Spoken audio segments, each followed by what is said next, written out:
Hey, what's up? This your boy Big Man. You already know what it is, man. And so we got some news coming out about none other than Maxb.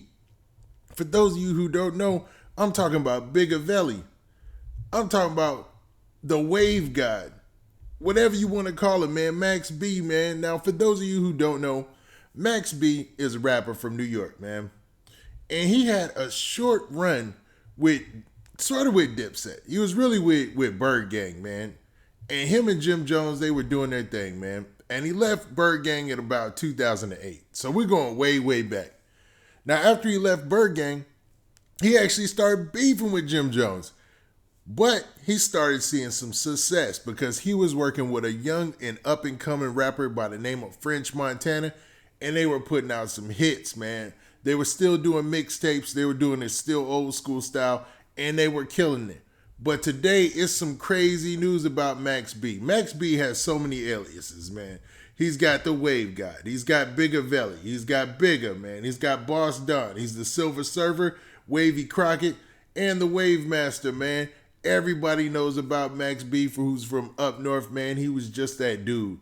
But man, sad news, man. They saying Maxb out here telling. Now, before we get into the specifics of all that, let's do this, man. Make sure you hit that like button. Make sure you hit that subscribe button, and let's get it. All right, now that we got that out of the way, so some anonymous paperwork popped up out of nowhere. And it's all about Maxb, man. They trying to put Maxb out there and let it be known that he was out here snitching, man. And it's hard to tell by the paperwork, all right? I'm going to be honest. I looked over the paperwork. I looked at everything it says. It looks official, whatnot. But what I don't get is where everybody's pinning this on Maxb, because there's two people that's involved. There's Maxb, and then there's also his brother. Now, him and his brother were involved with the case as well, and you know what I'm saying? And they were both in this situation. I mean, I believe it's his stepbrother, not his actual blood brother. But whatever, man. You know what I mean? They were both defendants in the case, and you know the plaintiff was the state of New Jersey, and it has both of their names there clearly. It says Charlie Wingate and Kelvin Leader. Now, on the very first part of the paperwork, though, this is what it says. It says Bergen County Prosecutor's Office, that's New Jersey for the y'all who don't know, audio interview of Kelvin Leardom. So Kevin Leardom. Then it has the address of the building. They marked that out. New York, New York. Date of birth, 11/2/84. So that's his date of birth. And then it says detectives, and it listed detective's name and the senior stenographer and all that. Now, I'm tripping, man. Bergen County is actually New York, man. So all my New York folks, don't get mad at me about that one, man. But, man, then it continues on in the paperwork, and it basically says this. It says, all right, we're going to start here verbatim. It says, A. So that's an answer to a question that's already been asked. Okay, the following day I spoke to Mr. Wingate on the phone, and he believed that his phone may be tapped, so he didn't want to speak on the phone. And he asked that I meet him on the street. So that was an answer to a question. You can't even see what the question was before that answer was given. And obviously they're talking about Maxb because Maxb is Mr. Wingate. And then it continues on. It continues on with question. Q for question. Did you do so? And in the answer, yes. Detective Brian Griefer, phonetic from our office, and I went over to New York and we met him at a park. So they're saying that they met Mr. Wingate at a park. Now, whoever they're asking this question, either they're talking to another police officer in this question and answer segment, or they're either talking to his brother-in-law or stepbrother, or whatever dude is, man. And they continue with an answer.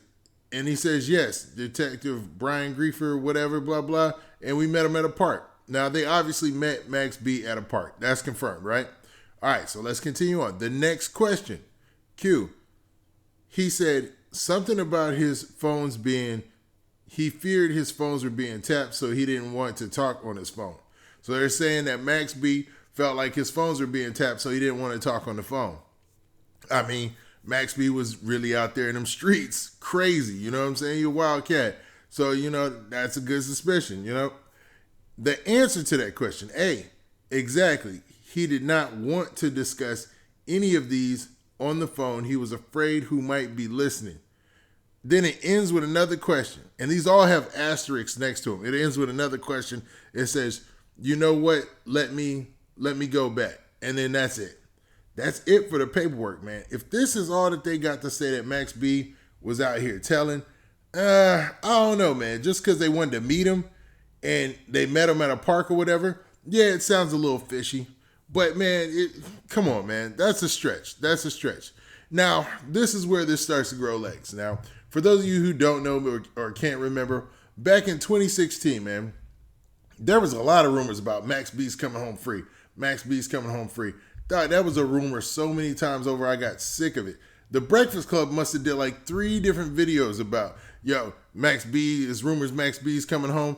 Because, you know, Maxb had a good following on the East Coast, like especially like you talking about Philly, Jersey, New York, like Connecticut. Yeah, he had that, you know what I'm saying? So a lot of people loved his music. You know, I even got a favorite song with him and Mac Mustard that's just, you know, it's called All My Life, it's my jam, you know what I mean? But man, a lot of people started looking at the situation real fishy when after a couple of appeals, it wasn't looking good for Maxb. So there was an appeal that he had in 2012. Now, for those of you who don't know, Maxb went to jail for a situation involving a botch robbery. So there was supposed to be a robbery at a Holiday Inn hotel allegedly, and somebody ended up getting killed in the robbery, and nobody ended up getting robbed. But through technology or whatnot, they tracked down Maxb and some other folks who allegedly were in on the situation, and man, pinned them to it, and then Maxb and them went to jail, man. So. And that was like in 2009 or something like that. So he sat for a while, man. Sat for a long while. So in 2016, he released a statement, and he said that he had taken a plea bargain for aggravated manslaughter, a reduced charge. And, you know, now and then he was set to be released back in 2016 with 2 to 6 years. So that's what spawned all the rumors of Maxb's coming home, Maxb's coming home, Maxb's coming home. But it's looking like he's going to be coming home officially next year. But everybody was kind of suspicious about the fact that, because he had lost his first appeal, and he's looking at 75 years.